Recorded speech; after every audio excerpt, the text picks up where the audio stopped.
రాజారెడ్డి గారు కొడుకు రాజశేఖర రెడ్డి గారు నాకు బాగా పరిచయాలు గనక వాళ్ళ ఆత్మతో నేను కమ్యూనికేట్ చేయడానికి ప్రయత్నించాను.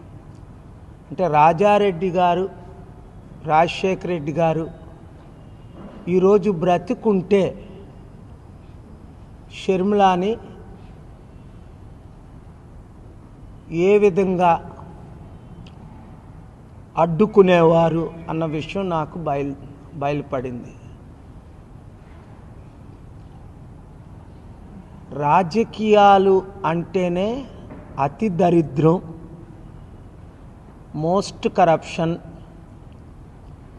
అసలు ఇంత దరిద్రం అయిన రాజకీయాలు 200 దేశాల్లో, మన దేశంలో తప్ప ఇంక ఏ దేశాల్లో ఇంత డెమోక్రసీ పేరు మీద ఇంత ఘోరమైన దుస్థితికి రాజకీయాలు చేరుకుంటాయి అని నేను అనుకోలేదు.